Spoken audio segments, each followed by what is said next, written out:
자, 손혜원, 서영교 두 의원을 둘러싼 논란에 민주당 지도부가 자체 진상조사에 나섰지만 논란은 더 커지고 있습니다. 민주당의 고심이 깊어지는 가운데 야당은 두 의원에 대한 공세 수위를 높이고 있습니다. 한편 황교안 전 총리 입당 효과를 톡톡히 누리고 있는 한국당에서는 친황이라는 새로운 말까지 등장을 했는데요. 김현 전 더불어민주당 의원, 정태근 전 한나라당 의원과 짚어보겠습니다. 두 분 안녕하십니까? 네, 안녕하십니까? 오셨습니까? 손혜원 의원 이야기부터 해보겠습니다. 조카에게 1억 원을 증여해서 건물을 매입을 했는데 조카는 이 사실을 모르고 있었다. 뭐 차명 매입이냐 뭐 이런 얘기까지 나오고 있습니다. 어떻게 보십니까? 일단은 차명 매입이라고 한다면 예. 본인의 전 재산을 국고에 환수하겠다라고 되게 강한 어조로 지금 그런 사실을 부인하고 계신 거고요. 예.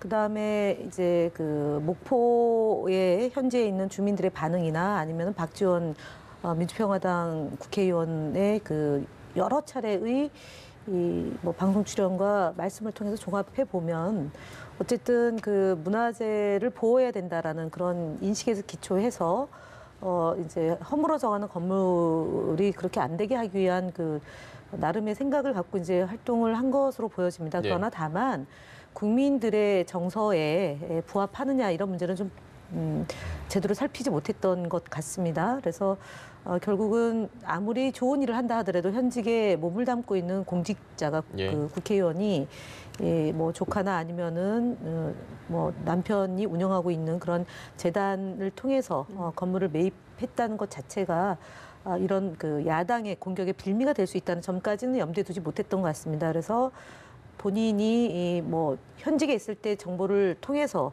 무리하게 구입했던 것도 아니고 공개리에 이제 이 자산을 국가에서 보호해야 된다라는 것을 강조했던 분이고 그다음 그동안 삶 자체가 문화 영역에서 굉장히 이제 전통 문화를 강조해왔던 분이고 그런 일을 해왔던 분이기 때문에 오해의 소지는 좀 없었으면 하는 거고요. 당이 지금 오늘까지 조사를 해서 대표에게 보고를 했고요. 내일 최고위원회에서 최종적인 판단이 있을 것으로 예상이 됩니다. 그래서 아마 손혜원 의원이 이제 그 정치를 시작한 지 사실 얼마 안 되신 분 아닙니까? 2016년도에 이제 정치를 하신 분이고 그 이전에는 사업을 하신 분이기 때문에 그 이전에 생각했던 것하고 정치인으로서 가져야 될 그런 태도, 이 문제가 조금 좀 이제 신중한 면에 있어서는 좀 미흡하지 않았나 이런 지적은 있을 것 같고요. 그 부분에 대해서 국민들께 좀 죄송하게 생각합니다. 알겠습니다. 손혜원 의원도 차명거래 의혹에 대해서 직접 해명을 했거든요. 우선 들어보고 정연님 이야기 듣겠습니다. 제가 만약에 그게 차명이면 제가 전 재산을 그 국고로 환원하겠습니다. 이건 집안에 좀 어두운 그림자라 제가 구체적인 말씀을 드리고 싶지 않고요. 그 동생을 모르게 하느라고 이제 가족이 애를 쓰면서 했고요. 제 인생을 걸고 말씀드립니다. 차명 아닙니다. 네. 예, 그 어저께 그러니까 지금 이제 조카가 이제 그 명의만 빌려줬다 이런 진술을 했죠. 그리고 이제 그거 이후에 오늘 달라진 상황은 갑자기 이제 자유한국당에서 그 영부인 관련서를 지금 얘기하기 시작을 했고 그리고 이제 오후에 지금 이제 연합뉴스에서 확인한 게 2016년 이전에는 사실상 거래가 거의 없었다. 이 세 가지와 관련해가지고 저는 이렇게 생각합니다. 일단 본인의 해명에도 불구하고 사실은 만약에 차명 거래가 있었다, 명의 신탁이 있었다라고 하면 그거는 분명하게 부동산법 위반이 됩니다. 거래법의 위반이 됩니다. 그걸 금지하고 있기 때문에 이 문제는 사실은 수사로서 분명히 가려질 필요가 있다. 그러니까 지금 그 손혜원 의원은 어두운 가정사가 있어서 다 얘기할 수는 없지만 하지만 그래서 분명히 다른 진술이 나와 있고 그것이 보도가 된 상황이기 때문에 사실은 그런 측면에서 검토를 할 필요가 있는 거고요. 자유한국당에서 이제 영부인 관련서를 얘기하는 부분들은 초권력 비리하고 권력 비용 비리가 무슨 차이가 있는지 저는 잘 모르겠습니다만 아마 이제 손혜원 의원 스스로도 자기가 입당하는 과정에서 김정숙 여사가 관여했다라는 부분들은 스스로 얘기한 사항이에요. 근데 그것만을 가지고 이번에 이제 그 의혹과 연결짓는 거는 사실은 별로 적절치는 않은 것 같아요. 그래서 오히려 지금 아까 제가 말씀드렸던 것처럼 오후에 연합뉴스에서 보도된 걸 보면 이게 2016년까지는 한 10년간 거래가 딱 3건 있었습니다. 그 전에 5년까지는 거래가 아예 없었고요. 그러니까 이제 예를 들면 건물로 따지면요. 근데 2016년, 17년부터 건물은 16건. 그리고 이제 주택 같은 경우에도 6건 이상 거래됐거든요. 그러니까 네. 손혜원 의원이 거래하기 주변 사람들한테 얘기하는 것과 다르게 이미 한 10채 이상이 더 거래가 된 거예요. 그러면 보통 부동산 업계에서는 어떻게 보냐면 뭔가 거기에 호재가 존재하는구나라고 본다는 거죠, 사실은요. 예. 그래서 저는 이 문제에 대해서 오히려 자유한국당이 좀 집중해서 볼 필요가 있는데, 그래서 지금은 두 가지 점이 있습니다. 하나는 만약에 본인이 자기가 실제로 그런 투기적 의혹이 의사가 있음에도 불구하고 예산까지 500억이 갔다. 예. 그럼 이거는 명백하게 이제 부패방지법 위반이거든요. 이해 충돌상에 관여하는 거기 때문에. 그리고 아까 말씀드렸던 것처럼 만약에 명의 신탁이 있었다라고 하면은 그것도 법 위반이 되는 것이고. 네. 그래서 저는 사실은 지금 자유한국당이 이걸 파헤칠 능력이 별로 없을 것 같아요. 그래서 오히려 이런 의혹을 가지고 고발을 하거나 또는 검찰에서 빨리 수사를 통해서, 저희가 사실은 계좌 같은 걸 들여볼 수가 없잖아요. 사실은요. 누구 돈이 갖고 어떻게 했는지를 모르잖아요. 그래서 예. 오히려 이거는 지금 사법적으로 검토를 해봐야 되는 문제가 아닌가, 이런 생각을 좀 해봤습니다. 저는 그 부분에 대해서 지금 과도하다고 보는 게, 현역 의원이면은 재산 신고를 다 하기 때문에 예. 돈의 출처나 흐름은 다 이미 재산 신고로 파악이 된다. 그 손혜원 의원에 대해서 과도한 의혹 제기는 제가 볼 때는 안 맞고요. 지금 지역이 살아야 된다라는 게 어쨌든 그동안 그 수도권 집중이 되는 현상에 대해서 공공기관도 지역으로 좀 보내야 된다는 게 있었고요. 그다음에 기농 기촌으로 좀 소위 그 이제 공직에 있던 분들이나 아니면은 좀 연세가 있는 분들이 좀 귀농 기촌을 통해서 지역을 좀 살려야 된다라고 하는 흐름들이 있는 거 아니겠습니까? 예. 지역 자치도 강화시켜야 된다는 거잖아요. 그렇게 본다면은 목포가 뭐 박지원 의원도 얘기했지만 손혜원 의원의 이런 캠페인 덕분에 목포가 되살아나서 매우 좋다라고 긍정적으로 보는 거고, 두 번째는 투기가 아니다라는 것은 본인이 이제 잘 알 수 있다. 그러고 이제 몇 채가 샀는지 모르지만 이건 투기가 아니다라고 얘기한 거고, 그 지역에 있는 분들이 여러 언론 매체를 통해서 지금 인터뷰한 내용을 종합해 보면 과도하게 이것이 뭔가 문제 있는 것처럼 부풀려져서 예. 겨우 살아나는 목포의 그런 분위기를 찬물을 끼얹어질까봐 걱정하는 목소리가 높았습니다. 그래서 지금 불법이 있는지 여부에 대해서는 뭐 사법당국이 살펴볼 수도 있는 거고, 물론 또 누군가 고발을 하면 살펴보겠지만, 마치 지금 현재 열채 구입 과정에서 문제가 있을 수도 있다라고 단정해서 얘기하는 것은 제가 볼 때는 그것 역시도 허위 사실 유포일 가능성이 있기 때문에 좀 신중해야 될 필요성은 있다라고 저는 봅니다. 그래서 네. 지금 손혜원 의원이 본인이 얘기하는 것이 물론 특정 언론을 통해서 계속 이제 뭐 재생산이 되고 있지만, 어제 그저께 보도했던 내용과 그다음에 어저께는 가족 중에 한 사람인 동생과 그다음에 군에 가 있는 조카의 코멘트 말고는 특별할 건 없습니다. 한 채가 더 이제 발견이 됐다는 거기 때문에 어쨌든 저희 당은 이 문제가 왜곡되거나 또 특히 야당에서 지금 하고 있는 그런 행태에 대해서는 정말 어떻게 말로 표현할 수 없는, 형언할 수 없는 그런 입장이다라는 거를 드리고요. 이것에 대해서 저희가 뭐 두둔하거나 감싸거나 은폐하거나 이럴 수 없습니다. 예. 그렇기 때문에 내일 최고위원회에서 최종적으로 결정을 내는 것을 봐야 되는 것이고요. 마지막으로 다시 한번 말씀드리지만, 없는 사실을 가지고 언론에서도 과도하게 부풀리기 하는 것, 그다음에 이제 실제로 정치권에서 이제 인연이 있다고 해서 그것이 무슨 게이트형이다라고 얘기하는 것은 제가 볼 때는 역풍을 충분히 맞을 수 있는 사안이다라고 봅니다. 예. 일단 자유한국당에서 반응 내놓은 건 조금 뒤에 다시 한번 얘기를 꺼내기로 하고요. 이 부분 한번 짚어보시죠. 문화재 지정은 문화재청이 하고, 문화재청은 국회 상임위 문체위에서 담당을 하고, 손혜원 의원은 여당 간사였고 문체위. 그래서 손혜원 의원이 선의로 발언을 했다고 하더라도 문화재청에서 그걸 압박으로 받아들일 수 있다, 이렇게 생각할 수 있는 여지가 있을까요? 있죠. 아까 제가 얘기한 이해 충돌에 대한 문제가 그겁니다. 예. 본인이 선의가 있다고 하더라도 본인이나 본인과 관련된 재산상에 영향을 미친다고 한다면 그것을 금지하도록 만든 게 부패 방지법이거든요. 근데 지금 말씀하신 것처럼 몇 가지가 지금 분명히 확인되고 있는 거거든요. 아까 조금 전에 얘기했던 조카의 진술이 하나 있고요. 명예를 빌려줬다는 진술이 하나가 있고, 분명한 것은 오늘 연합뉴스가 보도한 것처럼 왜 도대체 그전에는 거래가 거의 뜸했는데 왜 2017년부터 이게 집중적으로 거래가 됐는가, 이거 하고, 또 한 가지가 이제 손혜원 의원이 그건 본인 토끼록에 나와 있는 거니까요.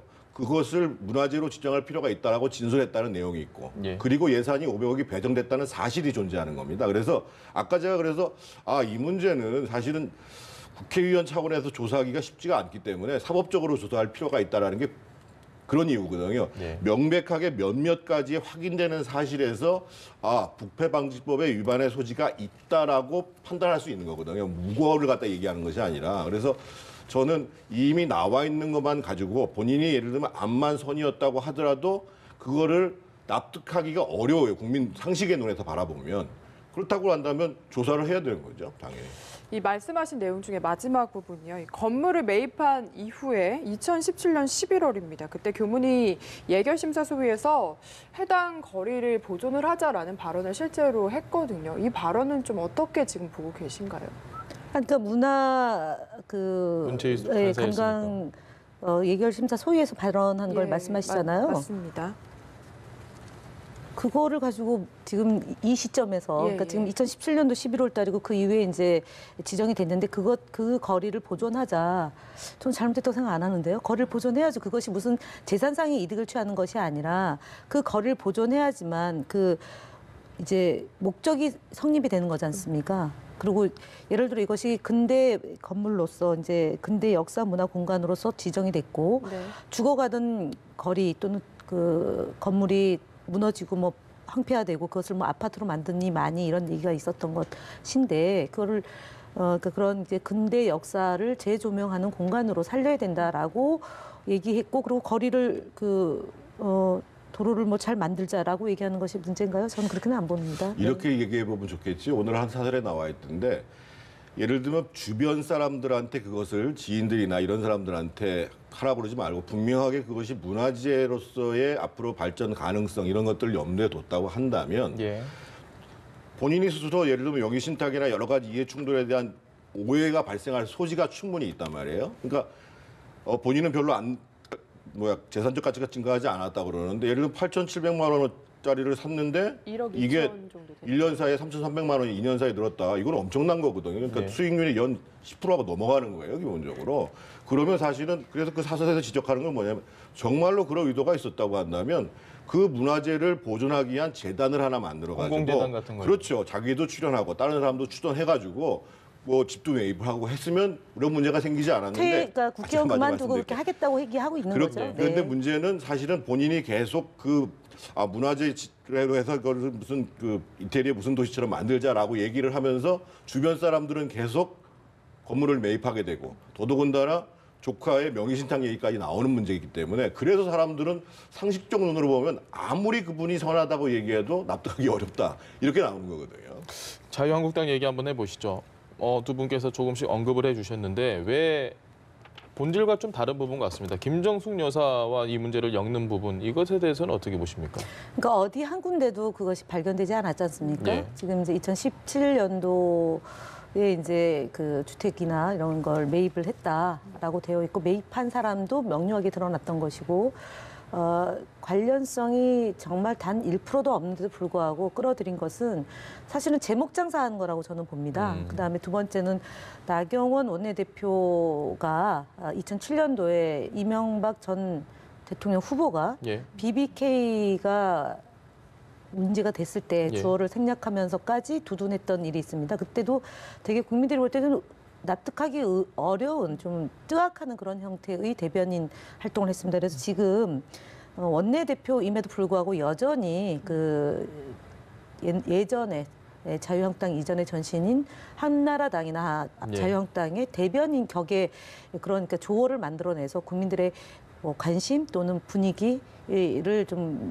집중할 수 있는 그런 형태의 정치인데 제가 볼 때는 조금 중진 의원으로서 태도는 아니다라고 보는 거고요. 두 번째는 김병준 비대위원장조차도 지금 예. 같이 같이 편승해서 서로 이제 누가 더 잘하나 내기하는 것 같습니다. 그러고 저분도 쓰일 때가 있으면 본인이 뭘 하겠다라고 얘기를 하는 거 보면 혹시 당대표 도전하는 것 아니냐라는 세간의 그런 의혹이 있습니다. 그래서 한교안 전 대통령 권한대행께서 지금 당대표 도전 가능성도 있고 본인도 그럴 가능성이 있어서 아마 지금 자유한국당을 지지하고 있는 한 세력, 소위 극우적인 세력 극단적인 논리에 편승하기 위해서 저런 조를 만들어내서 대통령을 또는 대통령 주변을 끌어들이려고 하는 다분히 의도를 갖고 하는 것 같은데 제가 볼 때는 매우 부적절하고요. 저것 때문에 사실은 국민들이 볼 때 좀 정신 차린가. 예를 들어 2016년 대통령 탄핵 이후에 예. 좀 이렇게 보수 정당으로서의 목소리를 좀 내는가 기대하는 분들도 있었을 텐데 다시 돌아가는 한나라당으로 돌아가는 일련의 그런 흐름에 한편의 단상을 보여준 것 같습니다. 예. 이 김혜교 스캔들에 대해서는 의원님도 좀 비판적으로 보신 것 같은데요.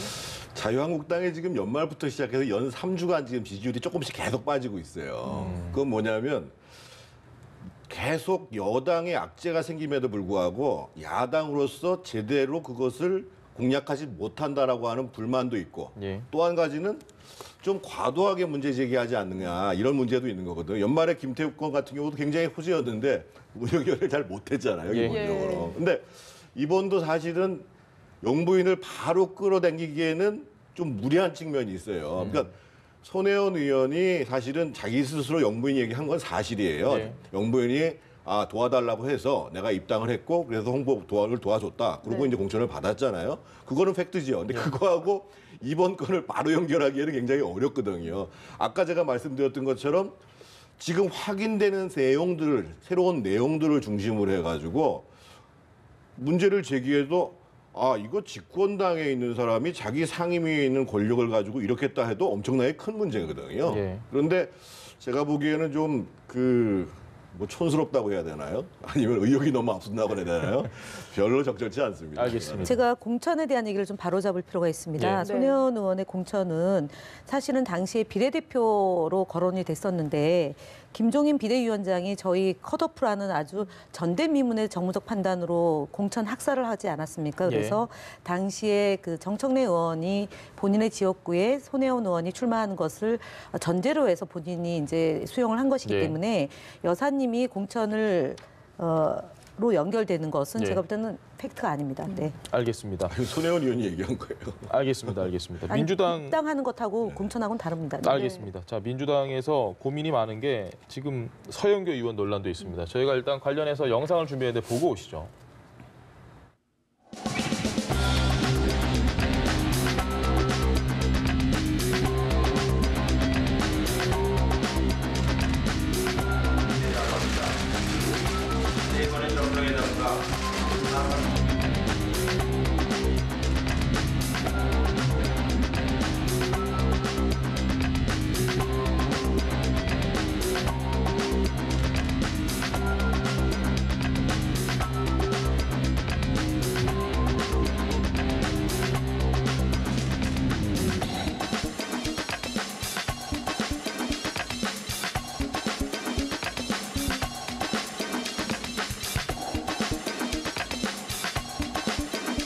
사무처에서 긴급하게 사실관계를 확인하는 조사를 하기로 했어요.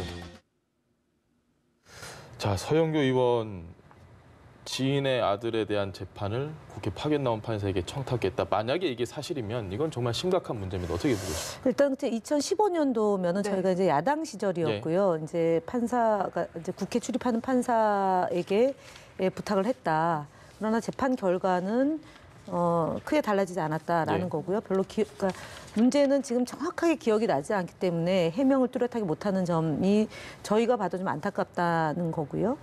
일단은 어찌 보면 이제 야당의 법사위원이 이제 다른 분들의 억울한 사정을 이제 당시 뭐 판사들한테 얘기를 했다면 뭐 네. 그거야 또 한편으로 이해가 될 수도 있다. 대목이 있어요. 근데 다만 지금 이제 본인의 지역구의 사무장이 연관되어 있는 문제를 가지고 이제 그 부장판사에게 얘기를 했기 때문에 이제 도덕성에 대한 문제 제기가 있는 것이고요. 예. 충분히 그 문제는 당에서 감안을 해서 판단을 내리지 않을까 싶습니다. 이 부분에 대해서도 앞서 제가 그 이제 국민의 눈높이, 그다음에 국민들의 정서를 충분히 반영을 하면서 국회 의정 활동을 해야 된다라는 점이 좀 소홀하지 않았느냐라는 이제 그 손혜원 의원의 문제에 대해서도 제 이제 입장을 말씀드렸지만 서영교 의원이 현재 지점에서 저 문제를 했다면은 더 비판을 많이 받았. 물론 그럴 리도 없거니와. 그런데 저 건은 이제 2015년도 건이 뒤늦게 이제 그 전 행정처장이 예. 검찰의 구속 사유가 더 기소 사유가 더 되면서 이제 논란이 되고 있는 것 같습니다. 그래서 저 부분에 대해서도 저희가 무겁게 보고 있다는 점 말씀을 드립니다. 알겠습니다. 이게 단순히 선처를 호소한 게 아니라 구체적으로 죄명을 바꿔달라 그리고 벌금형으로 해달라 이렇게 상당히 구체적이거든요. 네, 공소장에는 그렇게 나와 있죠. 오늘 한겨레 신문 사설에도 보면은 이제 국회의원들의 추악한 재판 거래라는 제목으로 이제 사설이 나왔는데 진보 언론에서조차도 저도 사실은 엄청 충격받았습니다. 제가 서영교 의원 개인적으로 압니다만 잘 아는 사람입니다만 서영교 의원뿐만 아니라 전병헌, 노철래, 이군현 의원 내용이 공소장에 나오는데 저도 국회의원을 잠깐 했습니다만 이 판사 국회에 나와 있는 판사가 소위 재판 민원을 처리한다라는 것을 몰랐었어요. 재판이라는 건 뭐냐면요. 예를 들면 사법연수원의 교수 제자 사이에서도 나중에 변호사가 되잖아요. 그러면 예를 들면 교수가 재판장이다 하면 일단 그 사건을 맡게 되면 서로 연락을 못 하도록 돼 있는 게 원칙이에요. 그렇죠. 근데 이거는 국회의원들이 민원을 내고 그러니까 이 파견 검사가 법원장 행정처에 전화하고 법원 행정처에서 다시 또 법원장한테 연락하고 법원장이 판사한테 얘기하고 이게 만약에 사실이라고 한다면은요. 이거는 무슨 유전무죄의 차원의 문제 아니라 권력이 있으면 재판도 거래하나? 이런 문제인데 거기에 실제로 그것을 감독해야 될 국회의원이 재판 민원을 냈다. 제가 이거 보고 깜짝 놀랐어요, 사실은요. 그래서 앞에 손혜원 의원 것보다 이게 훨씬 중요한 문제입니다. 그래서 오늘 사실은 대법원에서 원래는 사실은 그 2000년도까지는 없었어요. 그러니까 국회에 파견 판사가 없었어요. 근데 이제 검찰에서 이제 하다 보니까 우리도 하자 이렇게 됐는데 오늘 대법원에서 다 이제 걷어들이겠다 얘기를 했거든요. 그래서 이 문제는 사실은 지금 당장이라도 법사위 열어가지고 그 당시에 민원을 그러니까 이건 공소장에 나와 있는 내용이에요. 아까 맞습니다. 말씀하신 것처럼 공소장에는 뭐라고 나와 있냐면 피고인이 공연 음란의 의도는 있었지만 강제추행의 민의는 없었다. 그러니까 벌금을 해달라고 서영교 의원이 판사한테 얘기했다는 거예요. 그리고 전병헌, 노철래, 이군현 의원 같은 경우에는 아예 법원 행정처에서 양형 검토 보고서를 내라 이렇게 얘기했다는 거예요. 이거 얼마나 황당해요. 그래서 제가 보기에는 이거는 당장이라도 법사위를 열어가지고 그 당시에 파견 검사 있을 거 아니에요. 파견 판사 있을 거 아니에요. 파견 판사를 앉혀놓고 공소장에 그렇게 나와 있는데 당신이 보기에 이게 분명하게 재판에 대한 영향을 미치려고 하는 의도였느냐라고 확인하면 금방 나오는 거예요. 이거는요. 그리고 마찬가지입니다. 전병헌, 노철래, 이군현 의원 건도 그럼 그 당시에 지금 그 임종원 씨는 이제 피의자니까 진술을 안 할 거 아니겠어요? 그럼 이거를 전달했던 판사가 있을 거 아니겠어요? 판사가 과연 국회에 나와가지고 물어보는 거예요. 당신이 어떤 의미로 해서 임종원한테 전달했고 결국은 임종원 씨가 해당 판사한테 검토 보고서를 내라고 얘기했냐. 이걸 확인하면 되는 거예요. 그래서 저는 이 문제는요. 굉장히 중요합니다. 앞으로 우리가 이 국회하고 사법부하고 행정부하고 상호 권력을 견제하고 가는 과정 속에서 이렇게 상호 간에 그러니까 예를 들면 양승태 대법원장 문제가 청와대의 눈치를 봐서 거래를 했다는 거예요. 근데 사법부도 이랬다. 그럼 대한민국 민주주의는 어디로 가는 거예요? 굉장히 심각한 문제입니다. 알겠습니다. 한국당 얘기 넘어가기 전에 이거 하나 마지막으로 여쭤보겠습니다. 그 서영교 의원은 원내수석 부대표직을 맡고 있는데 이걸 내려놔야 된다고 보십니까? 거기에 대한 판단을 이제 내일 최종적으로 하기 때문에 제가 먼저 얘기하는 건 적절치는 않은데요. 손혜원 의원 역시 마찬가지 사보임 얘기. 그렇죠. 그래서 지금 이제 적절성 그다음에 이 문제가 국민들에게 어떻게 비춰지느냐, 국민들이 어떻게 받아들이냐를 가장 그 중심에 놓고 판단하기 때문에 제가 볼 때는 지도부의 판단이 내일 오전에 있을 것으로 예상되고요. 그 점에 있어서 저희가 회피하거나 또는 뭐 감싸거나 두둔하거나 그럴 의사는 정말 단 1%도 없다라는 점을 다시 한번 말씀을 드리고요. 그러니까 다만 제가 말씀드리고 싶은 것은 야당 때 이제 법사위 의원들이 이제 저희가 다양한 사건을 접하고 그 다양한 사건 중에 억울함도 있을 것이고 또는 살펴봐야 될 일이 있습니다. 근데 저도 뭐 재판을 2번 받아본 입장에서 그러니까 그것이 개인의 문제, 나의 문제로 재판 거래를 했다면 두말할 것도 없이 뭐 더 극단적인 지금 말씀하셨던 것처럼 비판을 받아야 되겠지만 지금 서영교 의원의 경우는 본인의 문제는 아니었기 때문에 제가 조금 이것을 경중완급을 좀 놓고 봐야 된다라는 거죠. 왜냐하면 지금 이제 뭐 정 의원님이야 소속된 정당이 없고 저희는 소속된 정당으로 활동하기 때문에 극단적인 이게 뭐 마치 이게 현재 시점에서 벌어진 일이고 재판 거래를 하고 있다라고 보는 걸로 오해가 될 수 있기 때문에 제가 2015년 사건이라는 걸 다시 한번 말씀을 드리고요. 그렇기 때문에 적폐청산의 일환으로 사법부의 농단, 국정농단은 없어야 된다라는 겁니다. 그래서 제가 볼 땐 차제에 그렇다면 진짜 전수조사를 해서 19대 때도 이것만 있었겠냐? 아닙니다. 저희가 볼 때는요. 그리고 재판이 아직도 정치자금법이 연루돼서 또는 선거법으로 연루된 의원들의 재판이 4년 내 3년 지나도록 결론이 안 난 사건 알겠습니다. 많이 있습니다. 제가 두 가지만 좀 간단하게 말씀드리고 네. 싶은데요. 이게 공교롭게도 여야가 2명씩 관련된 사건이에요. 근데 이제 현역 의원이 이제 서영교 의원이기 때문에 그런데 오늘 정의당의 그 의원이었던 서기호 변호사가 얘기한 내용이 중요하거든요. 사실상의 재판 거래 형태였다라고 얘기를 하면서 근데 문제는 이것을 처벌할 수가 없어요.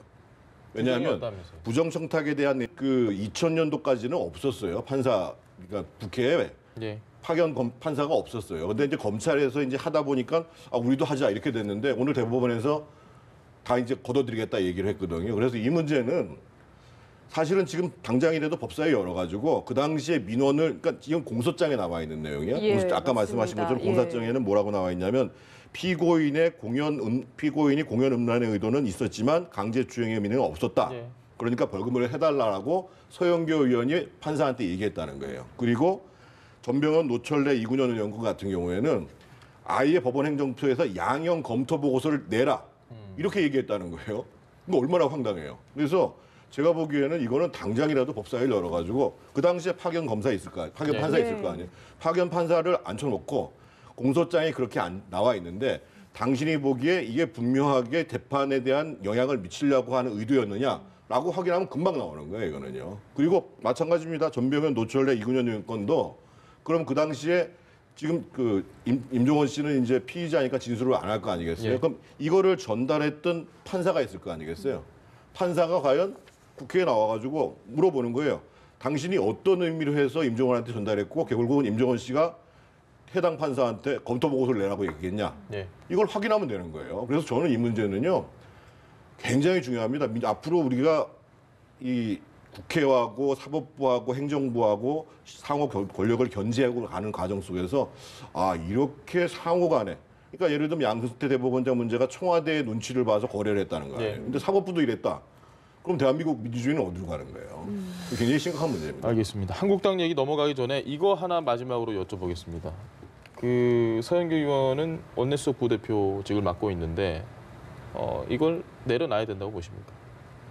거기에 대한 판단을 이제 내일 최종적으로 하기 때문에 제가 먼저 얘기하는 건 적절치는 않은데요. 손혜원 의원 역시 마찬가지 사보임 얘기. 그렇죠. 그래서 지금 이제 적절성 그다음에 이 문제가 국민들에게 어떻게 비춰지느냐, 국민들이 어떻게 받아들이냐를 가장 그 중심에 놓고 판단하기 때문에 제가 볼 때는 지도부의 판단이 내일 오전에 있을 것으로 예상되고요. 그 점에 있어서 저희가 회피하거나 또는 뭐 감싸거나 두둔하거나 그럴 의사는 정말 단 1%도 없다라는 점을 다시 한번 말씀을 드리고요.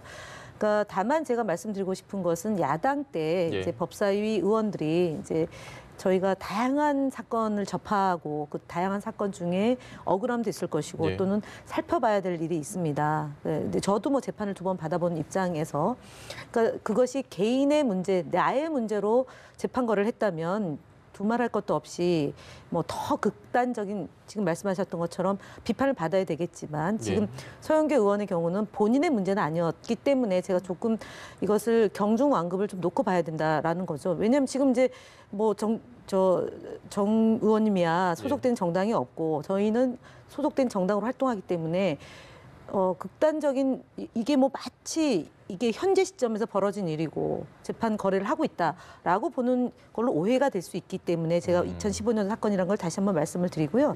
그렇기 때문에 적폐청산의 일환으로 사법부의 농단, 국정농단은 없어야 된다라는 겁니다. 그래서 제가 볼 땐 차제에 그렇다면 진짜 전수조사를 해서 19대 때도 이것만 있었겠냐? 아닙니다. 저희가 볼 때는요. 그리고 재판이 아직도 정치자금법이 연루돼서 또는 선거법으로 연루된 의원들의 재판이 4년 내 3년 지나도록 결론이 안 난 사건 알겠습니다. 많이 있습니다. 제가 네. 두 가지만 좀 간단하게 말씀드리고 네. 싶은데요. 이게 공교롭게도 여야가 2명씩 관련된 사건이에요. 네. 근데 이제 현역 의원이 이제 서영교 의원이기 때문에 그런데 오늘 정의당의 그 의원이었던 서기호 변호사가 얘기한 내용이 중요하거든요. 예. 사실상의 재판 거래 형태였다라고 얘기를 하면서 근데 문제는 이것을 처벌할 수가 없어요. 왜냐하면 부정이었다면서요. 부정청탁에 대한 내용들이 김영란법과 관련해 가지고 예. 2016년 9월에 시행됐거든요. 그렇다고 해서 현행법상 뭐 직권남용도 사실 보기가 어렵거든요. 예. 그렇다고 해서 법에 지금 위반되지 않는다고 해가지고 책임을 덜 져야 되냐 그런 차원의 문제가 아니라는 거죠. 제가 아까 말씀드렸던 것처럼 이거는 의회와 행정부와 사법부 간의 문제예요. 이런 차원에서 저는 민주당이 좀 받아줬으면 좋겠어요.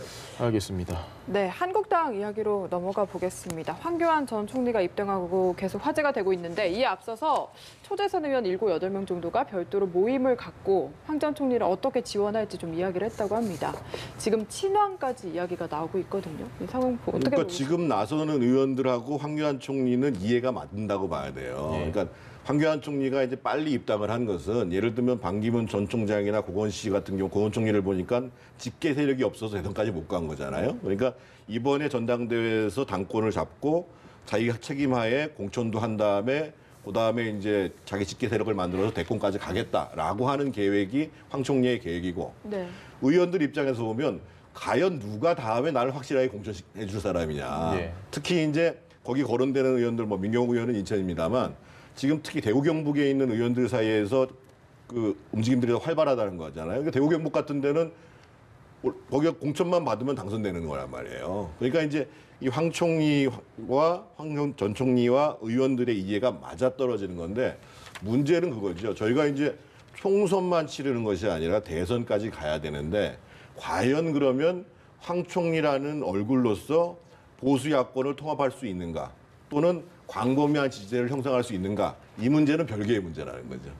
개파 얘기가 이상하게 자유한국당에서는 무슨 이벤트만 했으면 자꾸 개파 얘기가 나옵니다. 왜 이렇게 개파 얘기가 잦다고 보십니까? 저는 지금 나경원 원내대표 입에서 지금 친한계 얘기가 나와서 예. 앞서도 얘기했지만 아니 원내대표가 자당 소속 의원들의 활동을 또 구분해가지고 쪼개가지고 얘기한다라는 것 저희 공격하는 것도 모자라서 자당 의원들에 대한 활동 정책에 대해서도 이렇게 편가르기 하는 것에 대해서 도대체 예. 그러면은 뭐냐 이제 이런 건데 퀘스천 마크예요. 그래서 나경원 원내대표는 결국 본인 중심으로 당을 운영해야 되겠다라는 생각이 너무 강한 분이 아닌가 그런 거예요. 너무 전선을 여러 개 치는 것 같습니다. 그리고 이제 한교안 전 대통령 권한대행이 당을 이끌게 된다면 친한계가 되겠다 이제 이런 건데 이분도 되게 이제 정치를 처음 하다 보니까 친한계라는 게 이제 친한나라당이 되고 싶다라는 말씀인 듯합니다. 그러나 어쨌든 한국당 자유한국당에 예. 근데 이 말씀도 그 되게 좀 이상하게 들립니다. 그러니까 어쨌든 예를 들어서 초선 의원, 초재선 의원 7, 8분이 본인들 지지하게 해서 뭐 아직 당대표를 도전하겠다는 얘기를 공식적으로 안 하고 있지 않습니까? 그럼 만나서 조언을 들었다. 열심히 뭐 정당에서 어떻게 활동해야 되는지 본인이 기회가 됐다라고 얘기하면 되는데 한 발 더 나아가서 마치 당대표를 결정을 못한 분인데 이미 결정을 하신 거예요. 저 말씀에는 네. 당을 이끌게 된다면 친한계가 되겠다고 한 것이어서 제가 볼 때는 아주 여러 개로 여러 개. 조각 돼서 친박, 예. 그다음에 비박, 예. 반박, 친항, 반항 뭐 여러 개가 나올 것 같습니다. 이로 셀 수 반항, 없이 예. 거기에 또 홍준표 대표께서도 살짝 얹혔는데 한교안 레밍 스트림 얘기를 레밍 했는데 신드롬. 예, 레밍 신드롬 얘기를 했는데 그것도 사실은 뭐 썼다가 지웠지만 이미 쓴 것 자체가 못마땅하다는 것을 드러낸 거지 않습니까? 그럼 때 오세훈 전 의원도 있고 예. 또 그 심재철 의원도 이제 도전하고 있는 마당이다 보면 제가 볼 때는 하여간 의원 정수가 112명인데 예. 갈래로 치면 10가지가 나올 것 같습니다. 네, 저희가 지금은 조금 이제 웃으면서 얘기를 했는데 굉장히 화나는 국민들이 많을 것 같습니다. 이 얘기. 알츠하이머를 이유로 지난해 8월 첫 재판 출석을 하지 않았던 전두환 씨가 비슷한 시기에 골프를 쳤다. 목격담 보면 혈압이 엄청 높아지실 분들 많을 것 같습니다. 아주 건강하게 쳤다는 얘기들이 많더라고요. 어떻게 보십니까? 그러니까 지금 이제 그 알츠하이머는 좀 특이한 알츠하이머인가 봐요. 본인이 네. 불편할 때는 알츠하이머가 생기고 그러니까요. 그렇지 않을 때는 말짱한 알츠하이머 예. 같은데 지금 뭐 캐디들이 진술한 내용을 보면 뭐 스코어도 잘 계산을 했다 이렇게 얘기할 정도잖아요. 저는 전두환 전 대통령이 저러시면 안 된다고 봐요. 네. 지금 이게 그 노년이신데 정말 인생을 국민 여러분들께 솔직하게 사죄하는 마음으로 접근해야지. 지금 말씀하신 대로 얼마나 화나는 사람이 많겠어요. 그러니까요. 왜 마지막까지 사람들을 계속 그렇게 울분을 하게 만드냐 말이에요. 네.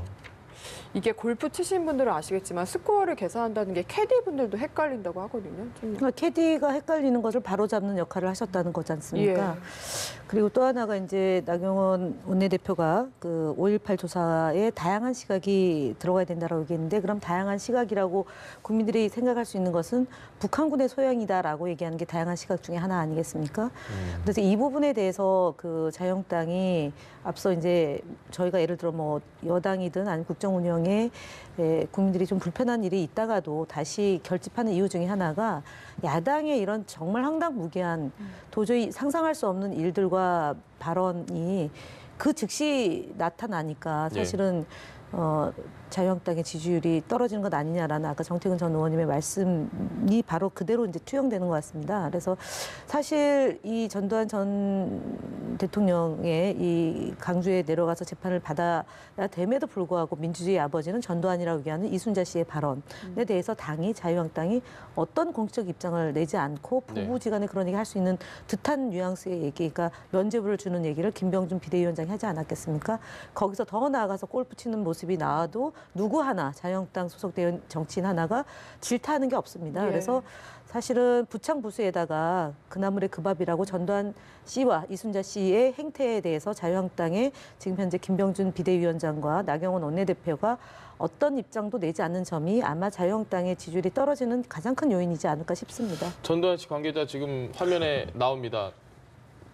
입장을 발표했는데 골프장 간 거 맞는데 골프는 신체 운동이고 알츠하이머와 무관하다. 뭐 부부 모임에서 참석해서 골프 치기도 한다.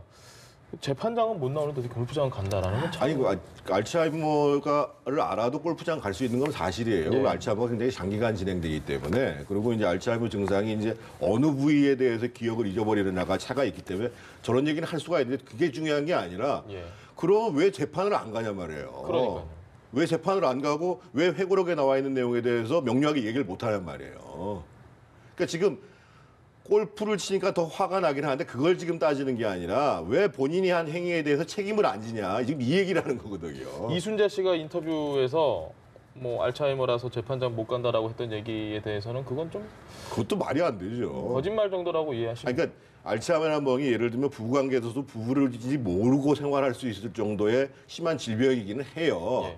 그렇다고 해서 지금의 상태가 재판을 못할 상태라는 것은 누가 판단해야 되냐? 판사가 판단을 해야 되는 거예요. 그렇죠. 그러니까 예를 들면 우리 이제 진단서 받아가지고 제출할 거 아니에요. 그럼 판사가 물어볼 거 아닙니까 법정에서 실제로 이 재판이 되는 사람인지 안 되는 사람인지 그건 안 하고 지금 계속 지금 알츠하이머 탓만 하고 있는 거잖아요.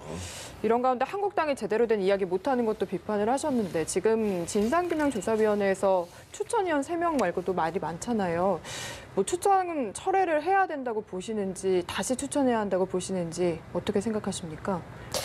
참 그 이 세 분인데 권태호, 이동욱, 차기환을 이제 세 사람 추천했는데 거기에 아까 얘기했던 다양한 시각이 들어가야 된다라는 얘기지 않습니까? 근데 이 세 사람의 발언 자체는 매우 부적절했을 뿐만 아니라 역사를 왜곡하는 내용의 발언이었고요. 특히 이 차기환 변호사는 세월호 관련해서 그야말로 급조된 그러니까 뭐 행변이라는 단체를 만들어서 그 일베들의 그런 행동을 비슷한 행동도 했고 말도 하고 그다음에 두둔했고 그리고 그 특조위 활동을 사실 무력화시키는 가장 뭐 방해 행위를 최근까지 한 그 특조위 활동에서 했던 분입니다. 그럼에도 불구하고 반복적으로 이런 사람을 중요한 그 진상 규명을 해야 될 위치에 있는 사람에게 추천했다는 것은 그야말로 자유한국당의 역사 인식의 몰 이해와 몰 염치함과 그다음에 5.18에 대한 진상 규명을 하겠다는 게 아니라 방해하겠다라는 것의 선전포고이다. 그래서 제가 볼 때는 뭐 추천할 사람이 없을 겁니다. 왜냐하면은 조금이라도 바른 5.18 진상 규명을 하고자 하는 사람이 추천이 된다면 아마 자유한국당이 엄청나게 뭐 이렇게 공격하는 소위 극우적인 분들이 세력이 있기 때문에 꼼짝달싹을 못 하고 있는 것은 현실일 거라고 봅니다. 왜냐하면 김진태 의원은 지만원 박사를 해야 된다라고 주장까지 했기 때문에 그렇게 보고 제가 볼 때 5.18 진상 규명을 방해했을 경우 또 다른 역풍을 자유한국당이 맞게 될 것이다라는 점을 말씀드리겠습니다. 전두환 씨는 본인이 잊고 싶은 것만 있는 참 편한 알츠하이머가 아닌가. 부끄러움이 뭔지를 좀 1초만 생각해 보셨으면 좋겠습니다. 두 분 말씀 오늘 여기까지 듣겠습니다. 고맙습니다. 네, 감사합니다.